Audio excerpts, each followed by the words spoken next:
Hello friends, एक बार पुनः आप सभी का हमारे इस online platform study with GK YouTube channel पर हार्दिक स्वागत है।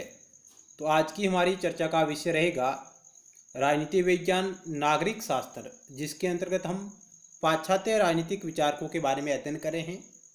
उसी की दिशा में आज का एक हमारा महत्वपूर्ण टॉपिक है जॉन लॉक। तो जॉन लॉक एक अंग्रेज ब्रिटिश विद्वान था जिनका जन्म 1632 में और उनका निधन 1704 में हुआ। तो जॉन लॉक इंग्लैंड का रहने वाला राजनीतिक दार्शनिक उदारवाद का जनक, इंग्लैंड की गौरवपूर्ण क्रांति का समर्थक। तो इस वीडियो लेक्चर के माध्यम से हम जॉन लॉक के सामाजिक समझौता सिद्धांत पर क्या विचार थे उसके बारे में अध्ययन करेंगे। यह हमारा जॉन लॉक के ऊपर तीसरा पार्ट है। यह हमारा पार्ट नंबर 3 है। पार्ट 1 और पार्ट 2 में भी हमने जॉन लॉक के कुछ विचारों को जानने का प्रयास किया था, जिसमें हमने देखा जॉन लॉक का जीवन परिचय, उसकी महत्वपूर्ण रचनाएं, उसकी अध्ययन पद्धति और उसके मानव स्वभाव के ऊपर क्या विचार थी। और पार्ट 2 में भी हमने जॉन लॉक पर आधारित महत्वपूर्ण सवालों के बारे में देखा। और पार्ट 3 ये आज आपके समक्ष है, जिसमें हम जॉन लॉक के सामाजिक समझौता सिद्धांत के बारे में जानने का प्रयास करेंगे विस्तार से। यहाँ से भी कई प्रकार के सवाल परीक्षा में आते हैं। तो आइए शुरुआत करते हैं जॉन लॉक का सामाजिक समझौता सिद्धांत।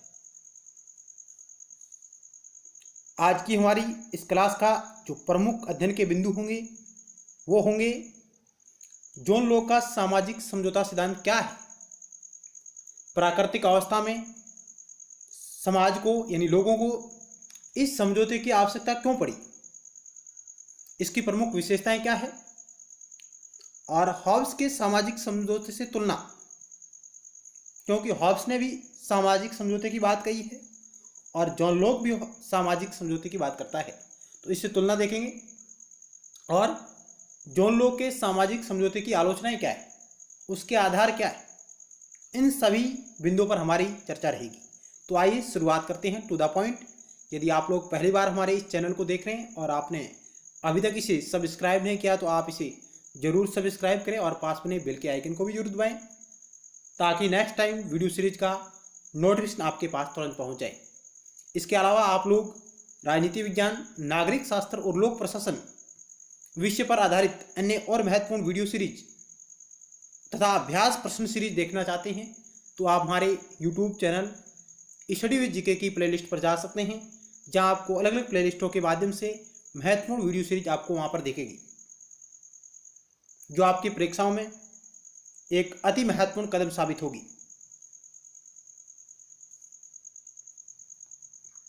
तो आइए शुरुआत करते हैं।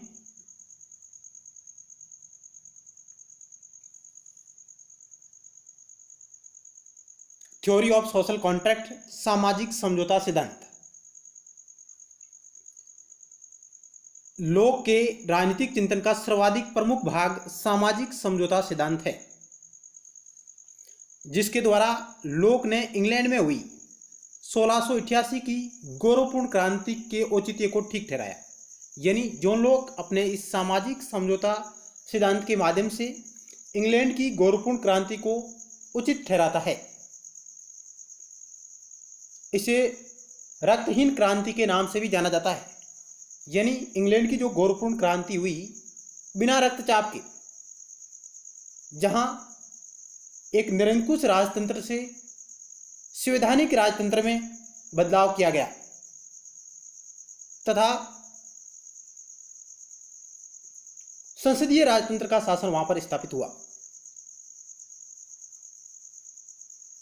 सामाजिक समझौता सिद्धांत सबसे पहले हॉब्स ने प्रतिपादित किया है मुख्य रूप से, किंतु लॉक ने उसे उदारवादी आधार प्रदान करने का प्रयास किया।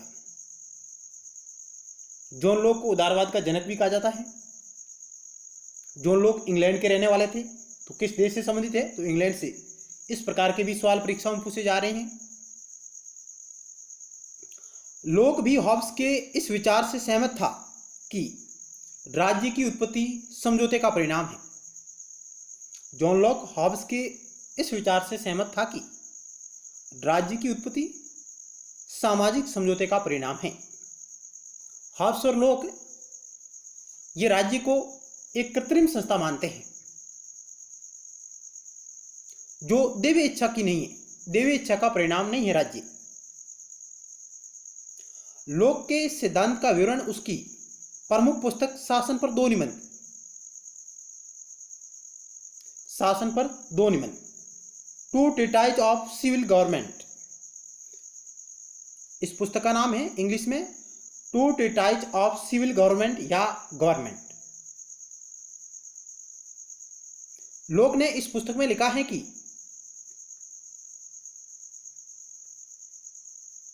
परमात्मा ने मनुष्य को एक ऐसा प्राणी बनाया कि उसके अपने निर्णय में ही मनुष्य को अकेला रहना उचित नहीं था। जॉन लॉक अपनी पुस्तक two treatise of civil government में कहते हैं कि परमात्मा ने मनुष्य को ऐसा एक प्राणी बनाया है, उसको अपने निर्णय में ही मनुष्य को अकेला रहना उचित नहीं था। अतः जॉन लॉक कहते हैं कि इसे सामाजिक बनाने के लिए, मनुष्य को सामाजिक बनाने के लिए आवश्यकता, स्वेच्छा, सुविधा के मजबूत बंधनों में आबाद कर दिया तथा समाज में रहने और उसका उपभोग करने के लिए इसे भाषा प्रदान की परमात्मा ने, और मनुष्य एक विवेकशील प्राणी है। इस प्रकार की बात जॉन लॉक अपनी पुस्तक two treatise of civil government में करते हैं। आप इस स्लाइड का स्क्रीनशॉट लेकर आराम से इस स्लाइड को पढ़ सकते हैं। पुनः चलते हैं नेक्स्ट स्लाइड की ओर।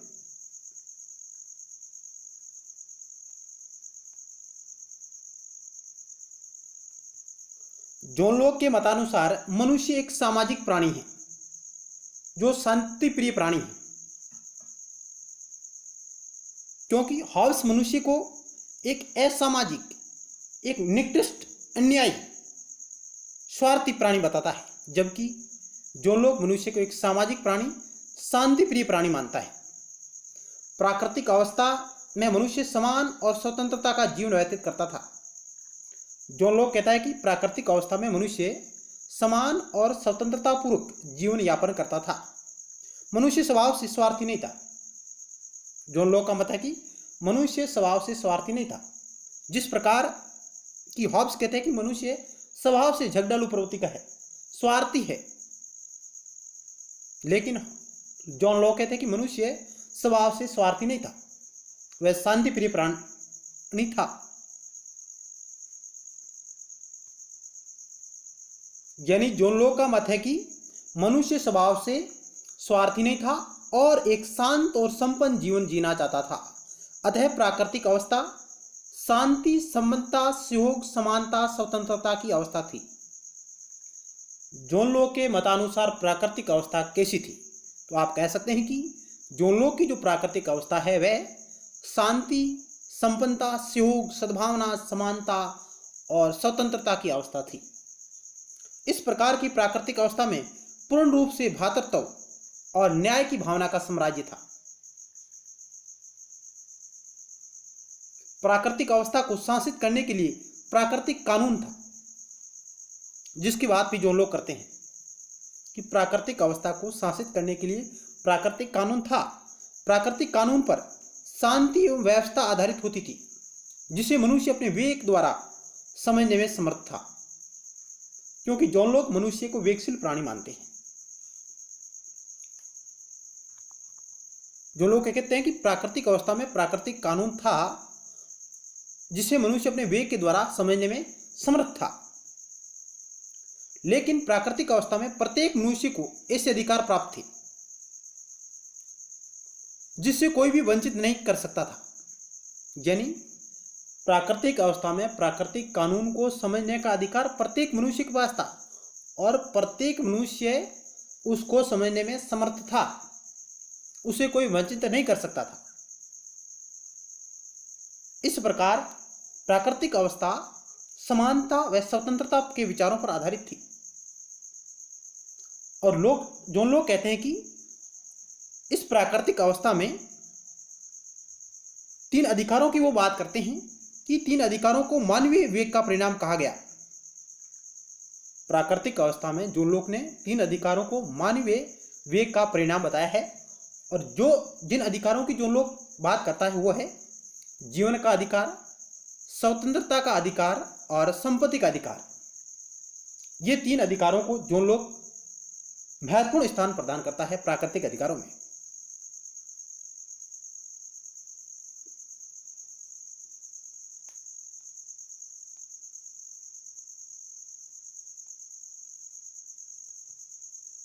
जॉन लोक के अनुसार मनुष्य ने प्राकृतिक अवस्था में जीवन, स्वतंत्रता और संपत्ति जैसे महत्वपूर्ण प्राकृतिक अधिकारों की रक्षा के लिए समझौता किया है, क्योंकि प्राकृतिक अवस्था में कुछ कमियां थी। उन कमियों से उभरने के लिए सामाजिक समझौते सिद्धांत का प्रतिपादन होता है।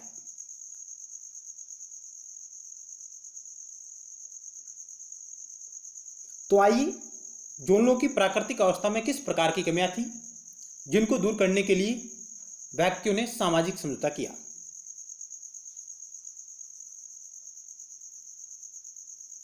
जॉन लोक ने कहा कि प्राकृतिक अवस्था की कुछ कमियां थी जिस कारण उन कमियों को दूर करने के लिए एक समझौता हुआ। प्राकृतिक अवस्था में नियम स्पष्टता का अभाव था।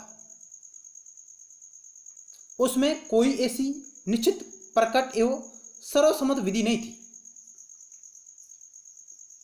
हालांकि प्राकृतिक कानून थे लेकिन वो स्पष्ट नहीं थी, उनके नियम स्पष्ट नहीं थे जिसके द्वारा उचित और अनुचित का निर्णय हो सके। इस अवस्था में लिखित कानून के अभाव में सदैव कानूनों की गलत व्याख्या की जाती थी।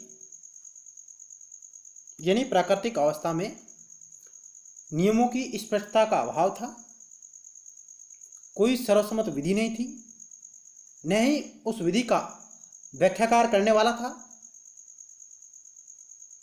कानूनों की गलत व्याख्या कर दी जाती थी, और प्राकृतिक कानून का शक्तिशाली व्यक्ति अपने विवेक के आधार पर स्वार्थ सिद्ध करने के लिए प्रयोग करते थे, क्योंकि प्रत्येक व्यक्ति विवेकशील था और वह अपने हिसाब से कानून की व्याख्या करता था। इसलिए कभी कभार व्यक्ति प्राकृतिक कानून की गलत व्याख्या भी कर लेता था। इस अवस्था में निष्पक्ष एवं स्वतंत्र न्यायाधीशों का अभाव था। यानी जॉन लोक की प्राकृतिक अवस्था में निष्पक्ष एवं स्वतंत्र न्यायाधीशों का अभाव था, न्यायपालिका का अभाव था। वर्तमान समय में हम देखते हैं कि जैसे भारत का सुप्रीम कोर्ट है और सुप्रीम कोर्ट को न्यायिक पुनरावलोकन का अधिकार है उसके पास में, यानी भारतीय संविधान की व्याख्या करने का सुप्रीम कोर्ट को अधिकार है। यदि भारत की संसद किसी कानून को पारित करती है, यदि वह कानून आम नागरिकों के खिलाफ है, उनके मौलिक अधिकारों का हनन करता है, संविधान के मूल ढांचे का हनन करता है, तो न्यायपालिका उसे रद्द भी कर सकती है, उसमें संशोधन करने का भी बात कर सकती है। तो इस प्रकार वर्तमान समय में न्यायिक पुनरावलोकन की जो शक्ति है वो जॉन लोक की प्राकृतिक अवस्था में नहीं थी। इस अवस्था में न्याय का स्वरूप पक्षपातपूर्ण था, पक्षपातपूर्ण ढंग से न्याय किया जाता था, कोई तीसरा पक्ष निष्पक्ष नहीं था, प्रत्येक व्यक्ति स्वयं न्यायाधीश था उस वक्त, क्योंकि जॉन लोक कहते हैं कि प्राकृतिक अवस्था में प्रत्येक मनुष्य स्वतंत्र था, विवेकशील था।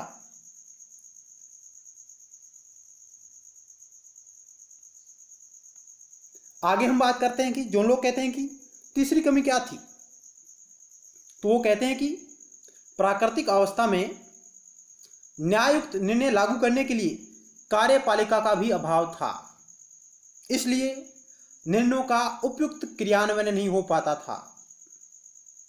अतः प्राकृतिक अवस्था में पाई जाने वाली इन असुविधाओं और कठिनाइयों से बचने के लिए मनुष्यों ने समझौता किया। जॉन लोक कहते हैं कि two treatise of civil government में सामाजिक समझौते के बारे में अपने विचार व्यक्त करते हुए कहते हैं कि ये कमियां थी प्राकृतिक अवस्था में। निष्पक्ष कानून नहीं थे, नहीं कानूनों की व्याख्या करने वाला था, न ही न्यायपालिका थी, न ही कार्यपालिका थी। इसलिए इन असुविधाओं से बचने के लिए मनुष्यों ने समझौता किया है।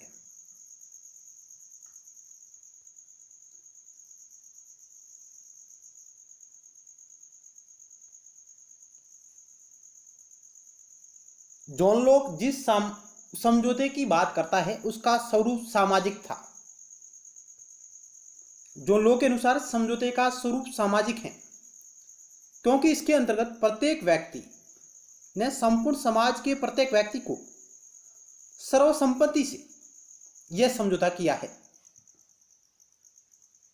इस कारण जॉन लॉक के सामाजिक समझौते का स्वरूप सामाजिक है, क्योंकि प्रत्येक व्यक्ति ने संपूर्ण समाज के प्रत्येक व्यक्ति के साथ सर्वसम्मति से यह समझौता किया है। लॉक का सामाजिक समझौता 2 बार हुआ है, तो हम कह सकते हैं कि जॉन लॉक 2 प्रकार के समझौतों की बात करता है। पहला समझौता, मनुष्यों ने राजनीतिक व नागरिक समाज की स्थापना की, जो प्रत्येक व्यक्ति के साथ हुआ है। पहला समझौता जॉन लॉक का, सभी मनुष्यों ने मिलकर सर्वसम्मति से एक समझौता किया, जिसके तहत राजनीतिक व नागरिक समाज की स्थापना हुई है, पहले समझौते के माध्यम से। इससे मानव ने अपनी प्राकृतिक अवस्था का अंत किया, यानी पहले समझौते के माध्यम से मनुष्य ने प्राकृतिक अवस्था का अंत किया है। इस प्रकार मनुष्य इस समझौते के द्वारा जीवन, स्वतंत्रता और संपत्ति के अपने प्राकृतिक अधिकारों तथा कानून को मानव ने सदैव के लिए सुरक्षित कर दिया। यह समझौता क्यों किया है? क्योंकि मनुष्य को जीवन, स्वतंत्रता व संपत्ति के प्राकृतिक अधिकारों की रक्षा की जरूरत थी। तो इस प्रकार पहले समझौते के माध्यम से नागरिक समाज की स्थापना होती है, राज्य की स्थापना कह सकते हैं हम। जबकि दूसरा समझौता होता है वह जन सहमति से शासन को नियुक्त किया जाता है।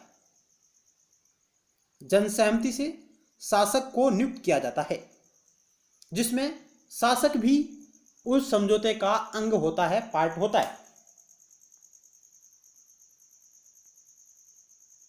कह सकते हैं कि दूसरे समझौते में शासक नागरिक समाज के अभिकर्ता यानी एजेंट के रूप में जीवन, स्वतंत्रता तथा संपत्ति के प्राकृतिक अधिकारों के अंतर्गत ही कानून की व्याख्या और उसे लागू करता है।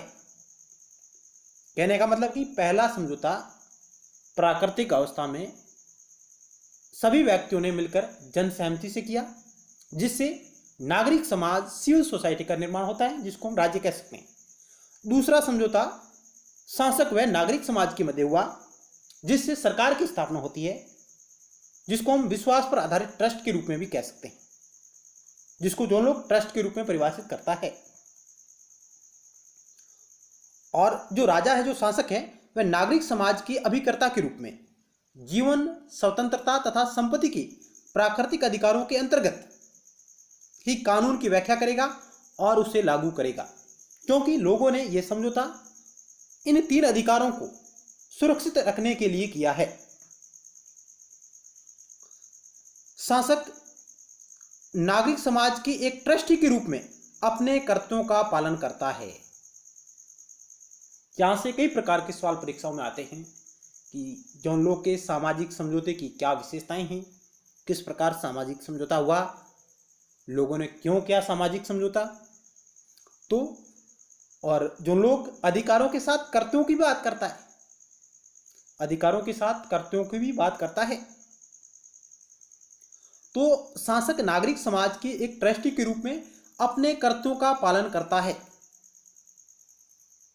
न कि स्वतंत्र रूप से। लोग कहता है कि सामाजिक समझौते की प्रक्रिया के अंत में राजनीतिक समाज है, जिसका निर्माण इस प्रकार हुआ है कि प्रत्येक व्यक्ति प्रत्येक के साथ संगठन तथा समुदाय के निर्माण हेतु समझौता करता है। जिस उद्देश्य के लिए समझौता किया जाता है वह सामान्यतः संपत्ति की सुरक्षा का विचार मनुष्य के मन में है, जिसका अर्थ है कि जीवन, स्वाधीनता यानी स्वतंत्रता तथा संपत्ति की आंतरिक तथा बाहरी खतरों से सुरक्षा। मानव ने प्राकृतिक अवस्था में इन तीन अधिकारों की सुरक्षा के लिए यह समझौता किया है। तो इस प्रकार जॉन लॉक का सामाजिक समझौता दो प्रकार से हुआ है।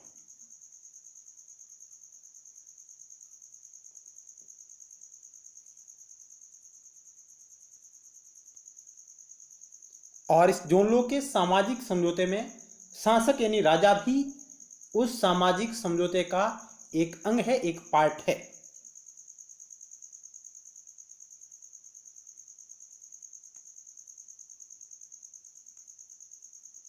क्या जॉन लॉक के सामाजिक समझौते में मनुष्य अपने सभी अधिकारों को एक शासक में निहित करता है या नहीं करता? इस प्रकार जॉन लॉक कहते हैं कि इस समझौते के अनुसार मनुष्य अपने सारे अधिकार नहीं छोड़ता है, मनुष्य अपने सभी अधिकारों को नहीं छोड़ता है, लेकिन प्राकृतिक केवल अपनी सुविधाओं को दूर करने के लिए प्राकृतिक कानून की व्याख्या और क्रियान्वयन के अधिकार को छोड़ता है। यानी जो लोग कहते हैं कि इस समझौते के माध्यम से व्यक्ति अपने सभी अधिकारों को नहीं छोड़ता है, केवल प्राकृतिक अधिकार जिनमें वे कहते हैं कि अपनी सुविधाओं को दूर करने के लिए प्राकृतिक कानून की व्याख्या करना और उसको लागू करने का अधिकार छोड़ता है। लेकिन यह अधिकार किसी एक व्यक्ति या समूह को न मिलकर सारे समुदाय को मिलता है। यह समझौता निरंकुश राज्य की उत्पत्ति नहीं करता है। जॉन लॉक का सामाजिक समझौता एक निरंकुश शासक या राज्य की स्थापना नहीं करता, जबकि हॉब्स का सामाजिक समझौता एक निरंकुश शासक, एक निरंकुश राज्य की स्थापना करता था।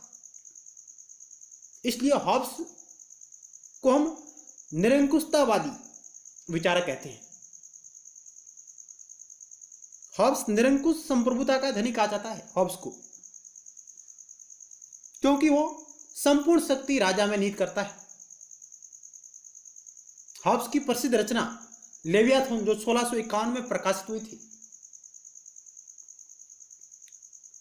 लेकिन जॉन लॉक का सामाजिक समझौता निरंकुश राज्य की स्थापना नहीं करता।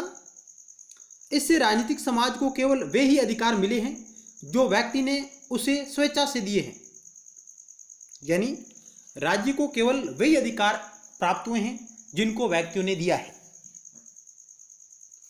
वह व्यक्ति उन अधिकारों में हस्तक्षेप नहीं कर सकता जो उसे नहीं दिए गए हैं। यानी राज्य उन अधिकारों में हस्तक्षेप नहीं कर सकता जिन अधिकारों को व्यक्ति ने राज्य को प्रदान नहीं किया है।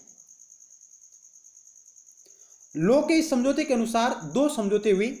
पहला समझौता जनता के बीच हुआ तथा दूसरा समझौता जनता व शासक के बीच हुआ है। पहले समझौते के माध्यम से राजनीतिक समाज या हम कह सकते हैं नागरिक समाज, सिविल सोसाइटी का निर्माण हो सकता है, यानी हुआ है, यानी राज्य का निर्माण हुआ है। और दूसरे समझौते के माध्यम से सरकार का निर्माण हुआ है।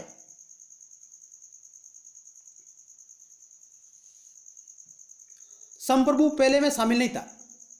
क्या जॉन लॉक के सामाजिक समझौता का जो पहला भाग है, क्या उसमें शासक शामिल था? नहीं था, क्योंकि जॉन लॉक का जो दूसरा समझौता हुआ है जिसमें शासक उसमें शामिल हुआ। यानी जॉन लॉक का राजा सामाजिक समझौते का एक अंग है, भाग है। संप्रभु पहले में शामिल नहीं था, इसलिए वह व्यक्ति के प्राकृतिक अधिकारों में हस्तक्षेप नहीं कर सकता, क्योंकि पहला समझौता जनता के मध्य हुआ है, जिसमें जनता ने सिविल सोसाइटी की स्थापना की। क्योंकि प्राकृतिक अधिकारों की रक्षा के लिए। इसलिए संप्रभु यानी शासक उस समझौते में शामिल नहीं था, इसलिए वह प्राकृतिक अधिकारों का हनन नहीं कर सकता, उनकी जीना जब्ती नहीं कर सकता।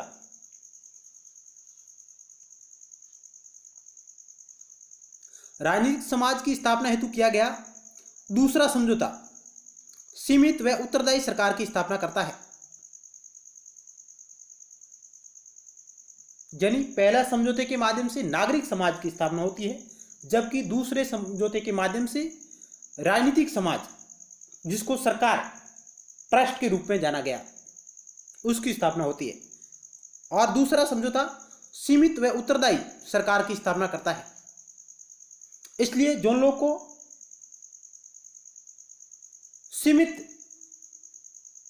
संप्रभुता के सिद्धांत का धनी भी कहा जाता है। सीमित शासन की बात करता है, सीमित संवैधानिक शासन, जिसकी बात जॉन लॉक अपने विचारों में करता है।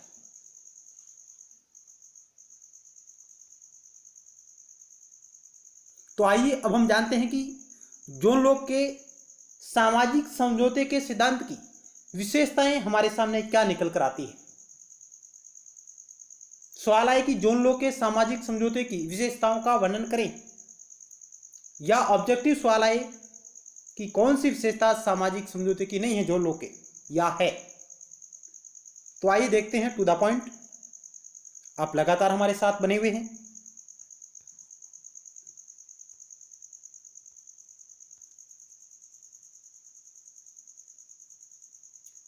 पहली विशेषता यह है कि जॉन लॉक के अनुसार 2 बार समझौता हुआ है। प्रथम समझौते द्वारा नागरिक समाज की स्थापना हुई है, और दूसरे समझौते के द्वारा राजनीतिक समाज, जिसको हम सरकार कहते हैं, उसकी स्थापना हुई है।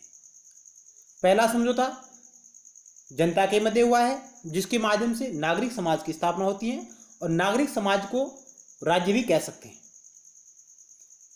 और दूसरे समझौते के माध्यम से राजनीतिक समाज की स्थापना हुई है, जिसको सरकार कहते हैं, एक ट्रस्ट के रूप में। यह समझौता सभी व्यक्तियों की स्वीकृति पर आधारित होता है। जॉन लॉक का सामाजिक समझौता सभी व्यक्तियों की स्वीकृति पर आधारित होता है। सहमति मौन भी हो सकती है। जॉन लॉक कहते हैं कि सहमति मौन भी हो सकती है, परंतु सहमति अति आवश्यक है, क्योंकि राज्य का स्रोत जन इच्छा है। तो जॉन लॉक मौन सहमति की भी बात करता है, लेकिन सहमति आवश्यक है। यह समझौता अखंडे है, यानी एक बार समझौता हो जाने पर इसे भंग नहीं किया जा सकता। जो लोग कहते हैं कि एक बार समझौता होने के बाद भंग नहीं होता है, इसको तोड़ने का मतलब प्राकृतिक अवस्था में वापस लौटना है। यानी जॉन लॉक का जो समझौता है वह अखंडे है, जिसका विभाजन नहीं हो सकता, जो टूट नहीं सकता।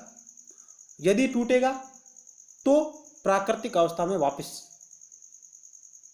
वो स्थिति हमारे सामने आ जाएगी। लेकिन जॉन लॉक का सामाजिक समझौता अखंडे है, यानी वह टूट नहीं सकता। एक बार हुआ है तो स्थायी है। इस समझौते के अनुसार प्रत्येक पीढ़ी इसको मानने को बाध्य है। भावी पीढ़ी समझौते पर मौन स्वीकृति देती है। यदि वे अपनी जन्मभूमि त्यागते हैं तो वे उत्तराधिकार के लाभों से वंचित रह जाते हैं। इसलिए प्रत्येक पीढ़ी इस समझौते को अपनी मौन सहमति के माध्यम से स्वीकार करती है।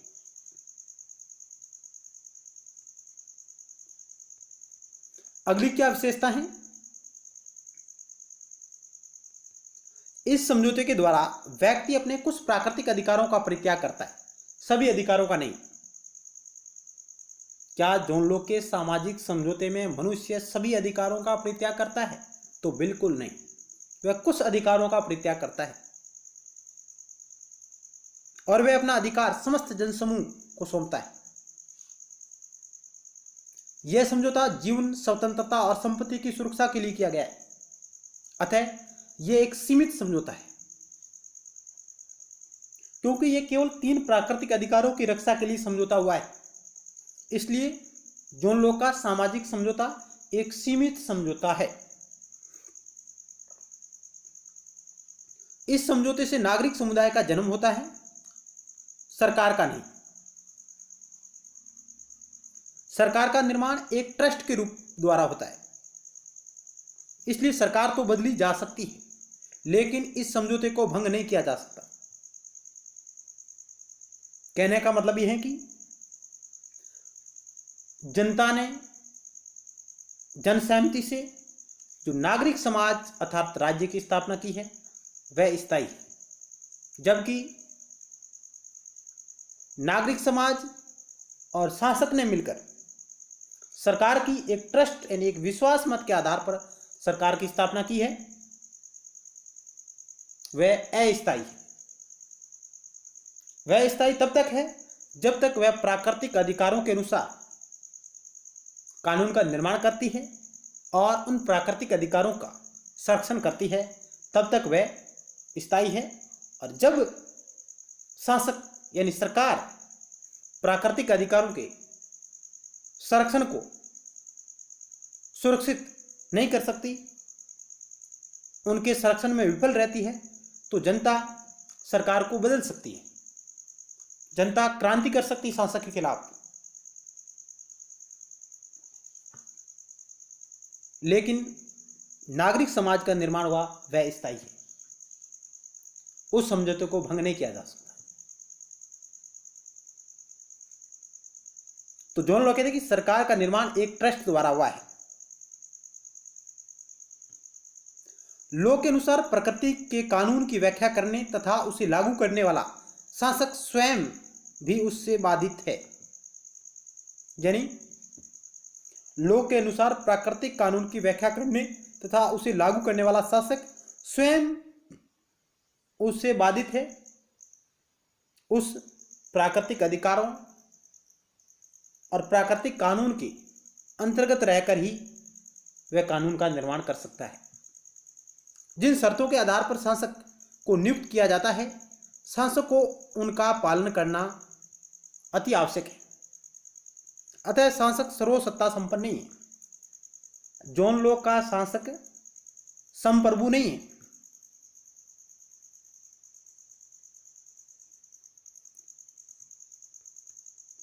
आगे चलते हैं। जॉन लॉक के सामाजिक समझौते के अंतर्गत शासक को जीवन स्वतंत्रता तथा संपत्ति के प्राकृतिक अधिकारों का सम्मान करना पड़ता है।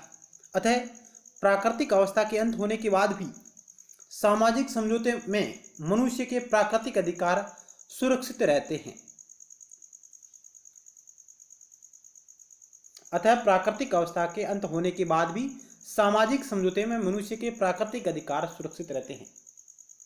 इसलिए कहा जाता है कि मनुष्यों ने प्राकृतिक अवस्था में अधिकारों के साथ प्रवेश किया। यानी राज्य में, नागरिक समाज में मनुष्य ने प्राकृतिक अधिकारों के साथ प्रवेश किया। यानी प्राकृतिक अवस्था का सामाजिक समझौते के द्वारा जो अंत होता है, उस अंत के माध्यम से भी लोगों के पास प्राकृतिक अधिकार सुरक्षित रहते हैं। नागरिक समाज का सामाजिक समझौते द्वारा शासन के दो अंगों यानी सिविल सोसाइटी सामाजिक समझौते के द्वारा शासन के दो अंगों विधानसभा तथा कार्यपालिका की स्थापना करता है। विधानसभा का कार्य कानून का निर्माण करना, जिसके आधार पर न्यायाधीश निष्पक्ष न्यायिक निर्णय करते हैं। कार्यपालिका विधानसभा के कानूनों और न्यायाधीशों के न्यायिक निर्णयों को लागू करती है। अतः सामाजिक समझौता सिद्धांत सीमित रूप से शक्ति पृथक्करण के सिद्धांत को स्वीकार करता है। जॉन लॉक के विचारों में शक्ति पृथक्करण के सिद्धांत के विचार पाए गए, यानी separation of power. John Locke के विचारों में सेपरेशन ऑफ पावर के सिद्धांत के विचार हमें दिखाई देते हैं। तो हालांकि शक्ति पृथक्करण के सिद्धांत को मुख्य रूप से जो परिभाषित किया है वो क्या है, मॉन्टेस्क्यू ने। स्पिरिट ऑफ लॉज जो मॉन्टेस्क्यू की महत्वपूर्ण रचना है, उसमें उसने शक्ति पृथक्करण सेपरेशन ऑफ पावर के सिद्धांत को व्यापक रूप से परिभाषित किया है। तो हम कह सकते हैं कि जॉन लॉक के विचारों में भी शक्ति पृथक्करण के सिद्धांत के विचार पाए गए।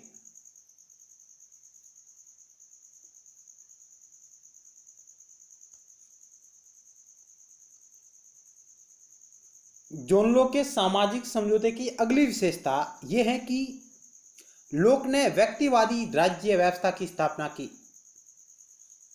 उसे व्यक्ति के प्राकृतिक अधिकारों की रक्षा करने वाला साधन कहा। राज्य व्यक्ति के अधिकारों की रक्षा करने वाला साधन है। जॉन लॉक का राज्य एक कृत्रिम राज्य है जिसका निर्माण मनुष्य ने किया है। जॉन लॉक का समझौता प्राकृतिक कानून का अंत नहीं करता, इससे प्राकृतिक कानून के महत्व में वृद्धि होती है। लॉक ने कहा कि प्राकृतिक कानून के दायित्वों का समाज में अंत नहीं होता है। प्राकृतिक कानून के दायित्वों का समाज में अंत नहीं होता है। यह समझौता हॉब्स के समझौते की तरह दासता का बंधन नहीं है।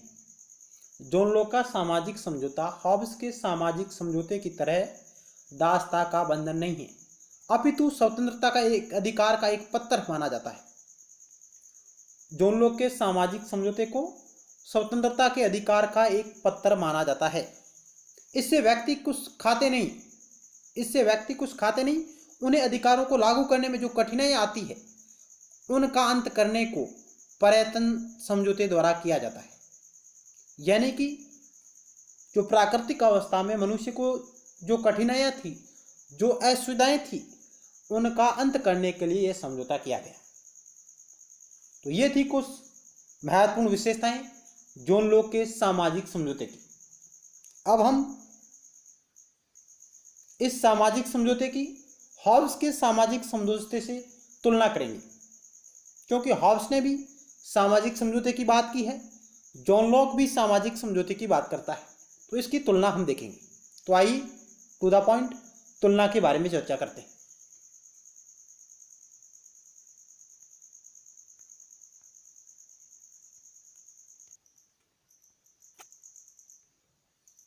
तो जॉन लॉक के सामाजिक समझौते की हॉब्स के सामाजिक समझौते से तुलना। हॉब्स और लॉक दोनों समझौतावादी विचारक है। दोनों के अनुसार एक ही समझौता होता है। कहने का मतलब यह है कि दोनों ने यह माना कि सरकार समझौते की प्रक्रिया में शामिल नहीं होती। दोनों के अनुसार एक ही समझौता होता है। दोनों ने यह माना कि सरकार समझौते की प्रक्रिया में शामिल नहीं होती। दोनों ने राज्य की उत्पत्ति के दैवीय अधिकार का विरोध किया। दोनों के अनुसार समझौता व्यक्तियों में होता है। दोनों सामाजिक समझौते में विश्वास करते हैं, सरकारें समझौते के सिद्धांत में नहीं है। उपयुक्त बातों में समान होते हुए भी दोनों के सिद्धांतों में कुछ मौलिक अंतर दिखाई पड़ते हैं। हॉब्स लॉक दोनों समझौतावादी विचारक हैं। दोनों के अनुसार एक ही समझौता होता है। कहने का मतलब है कि दोनों के अनुसार राज्य नामक संस्था की उत्पत्ति हुई। दोनों राज्य को कृत्रिम संस्था के रूप में मानते हैं, एक यंत्र के रूप में मानते हैं। दोनों ने माना कि सरकार समझौते प्रक्रिया में शामिल नहीं होती। दोनों ने राज्य की उत्पत्ति के दैवीय अधिकार का विरोध किया। दोनों के अनुसार समझौता व्यक्तियों में होता है। दोनों सामाजिक समझौते में विश्वास करते हैं, सरकार समझौते के सिद्धांत में नहीं है। लेकिन हॉब्स और जॉन लॉक के सामाजिक समझौते में कुछ मौलिक अंतर हमें दिखाई देते हैं। उनके बारे में हम अभी बात करेंगे।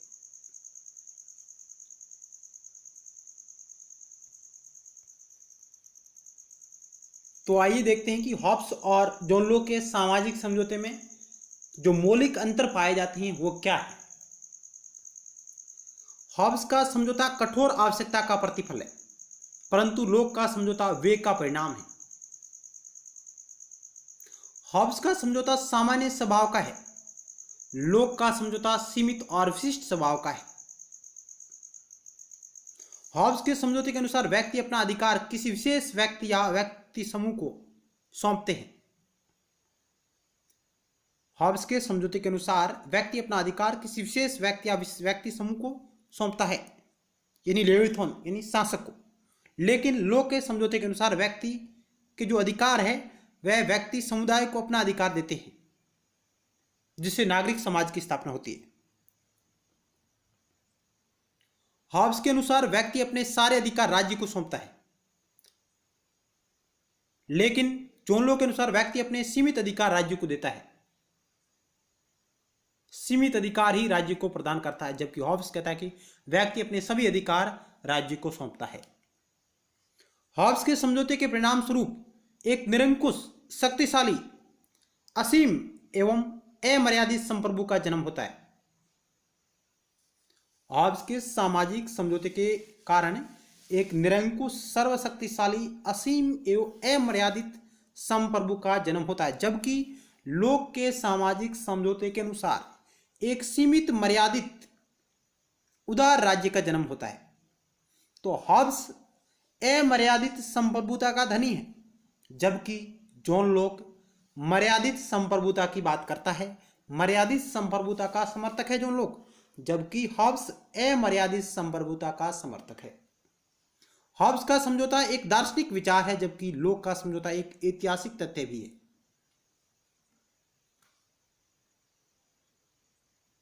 यानी हॉब्स का समझौता एक दार्शनिक विचार है, जबकि जॉन लॉक का समझौता दार्शनिक विचार के साथ साथ ऐतिहासिक तथ्य भी है।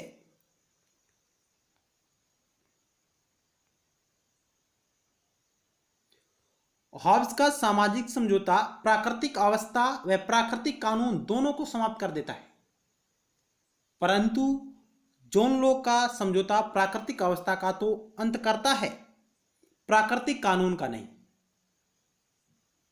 जिस प्रकार हॉब्स का समझौता प्राकृतिक अवस्था, प्राकृतिक कानून दोनों को समाप्त करता है, जबकि लॉक का समझौता प्राकृतिक अवस्था को समाप्त करता है, लेकिन प्राकृतिक कानून, प्राकृतिक विधि को नहीं। लॉक के अनुसार मनुष्य प्राकृतिक अवस्था के समान राज्य में भी प्राकृतिक कानून का पालन करने को बाध्य है। कौन सा विचारक कहता है कि मनुष्य प्राकृतिक अवस्था के समान राज्य में भी प्राकृतिक कानून का पालन करने को बाध्य है? तो ये बात जॉन लॉक कहता है। हॉब्स का शासक कानून बनाता है, परंतु लॉक का शासन कानून नहीं बनाता, सिर्फ कानून का पता लगाता है। हॉब्स के अनुसार राज्य के बाद कानून का जन्म होता है, लॉक के अनुसार कानून के बाद राज्य का जन्म होता है।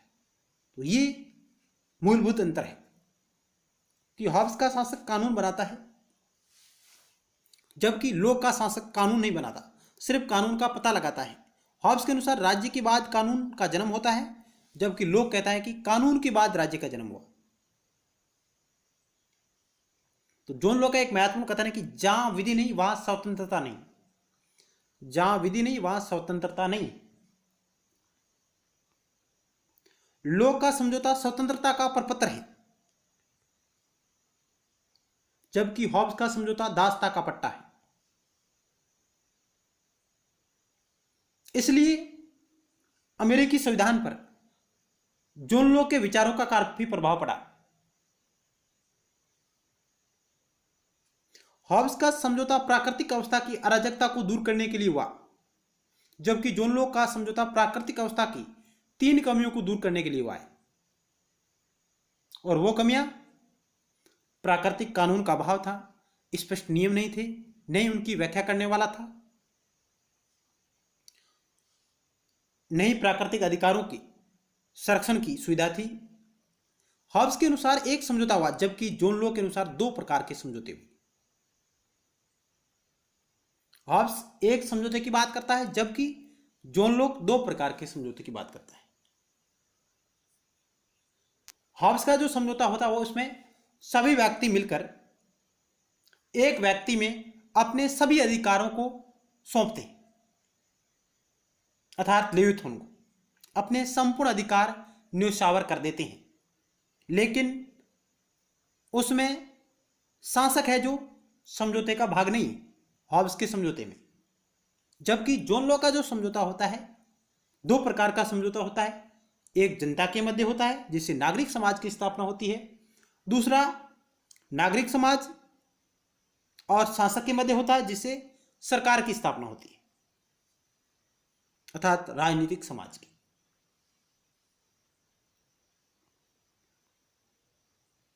तो ये जॉन लॉक और हॉब्स के सामाजिक समझौते में मूलभूत अंतर हमें पाए गए। तो अब हम जॉन लॉक के सामाजिक समझौते की आलोचनाएं देखेंगे। क्योंकि कितना भी महान विचारक क्यों हो, उसकी आलोचना होना स्वाभाविक है।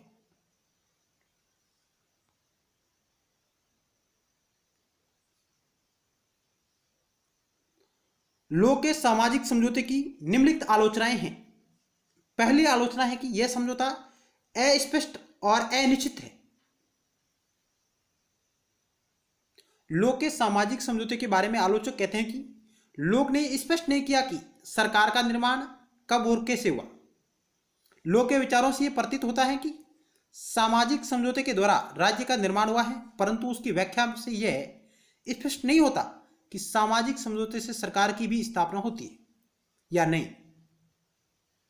अतः विचारकों में इस बात पर मतभेद है कि लोक एक समझौते की बात करता है या दो की।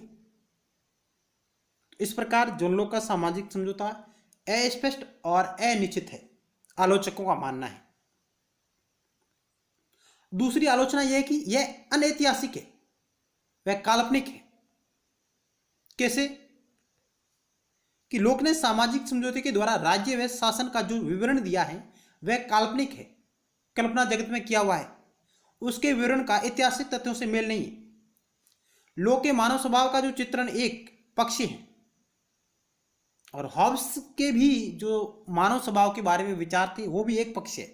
हॉब्स एक पक्ष को लेकर चलता है, यानी मानव स्वभाव नकारात्मक है, जबकि जोन लोक केवल एक पक्ष को लेकर चलता है कि मानव स्वभाव सकारात्मक है।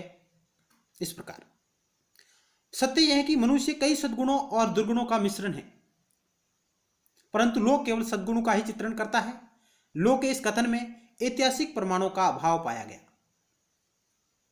क्योंकि हॉब्स मानव स्वभाव के बारे में नकारात्मक विचार देता है और हॉब्स सकारात्मक देता है, लेकिन मानव स्वभाव में नकारात्मक और सकारात्मक दोनों प्रकार के विचार पाए जाते हैं।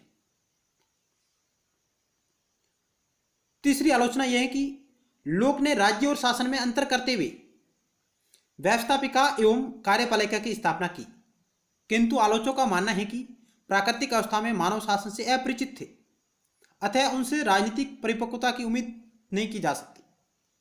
यानी हम प्राकृतिक अवस्था में मानव शासन से, सरकार से अपरिचित था, तो हम उन्हें राजनीतिक परिपक्वता की उम्मीद कैसे कर सकते हैं।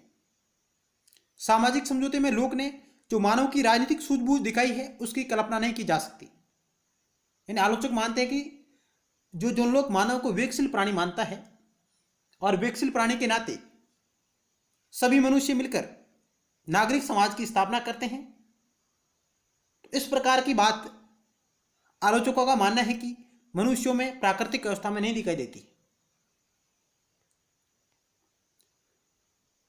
चौथी आलोचना यह है कि सामाजिक समझौते का दोष यह भी है कि यह सिद्धांत राज्य के पूर्व समझौते की कल्पना करता है, यानी राज्य से पूर्व समझौते की कल्पना करता है, परंतु राज्य की स्थापना के बाद ही समझौते किए जा सकते हैं। एक और विरोधाभास यह है कि लोक का सामाजिक समझौते का सिद्धांत एक तरफ तो सर्वसहमति की बात करता है, दूसरी तरफ बहुमत के शासन का समर्थन करता है। लोक ने इस स्थिति की कल्पना नहीं की बहुमत भी अत्याचारी हो सकता है और अपनी शक्ति का प्रयोग जनता के अधिकारों का हनन करने के लिए कर सकता है। लोक समझौते का आधार सहमति को मानता है, परंतु इतिहास में ऐसे कई प्रकार के राज्यों का उल्लेख हुआ है जो बल व शक्ति के आधार पर बने हैं और नष्ट हुए हैं। जरूरी नहीं कि जन सहमति के आधार पर किसी राज्य का निर्माण हो। इस प्रकार के कई विरोधाभास है जिनके आधार पर अलग अलग विचारकों ने जोन लोक के सामाजिक समझौते की आलोचना की है। इन आलोचनाओं के बावजूद भी जोन लोक का सामाजिक समझौता कई देशों को एक नई प्रेरणा देता है।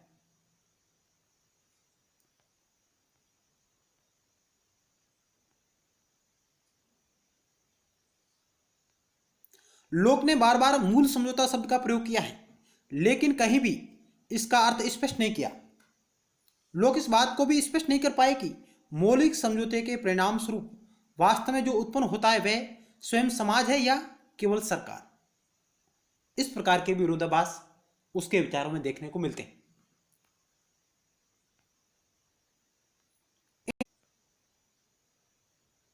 तो आज हमने इस वीडियो लेक्चर के माध्यम से जॉन लॉक के सामाजिक समझौते के सिद्धांत को विस्तारपूर्वक जानने का प्रयास किया, जिसमें हमने देखा कि जॉन लॉक का सामाजिक समझौता सिद्धांत क्या है, प्राकृतिक अवस्था में लोगों ने क्यों इस सामाजिक समझौते को किया और सरकार की स्थापना की, इसकी प्रमुख विशेषताएं क्या हैं। हमने देखा कि जॉन लॉक का सामाजिक समझौता हॉब्स के सामाजिक समझौते से किस प्रकार भिन्न है और इसकी आलोचनाएं क्या है। ये प्रमुख आज के हमारे अध्ययन के आधार थे। नेक्स्ट वीडियो सीरीज में हम इन सभी विचारों पर आधारित महत्वपूर्ण अभ्यास प्रश्नों के माध्यम से और जॉन लॉक से जुड़े और अन्य महत्वपूर्ण तथ्यों के माध्यम से आपके समक्ष लेके आ रहे हैं, ताकि पूरा कॉन्सेप्ट आपका क्लियर हो जाए। मिलते हैं नेक्स्ट वीडियो सीरीज में और महत्वपूर्ण सवालों के साथ और एक नए टॉपिक के साथ। तब तक के लिए धन्यवाद।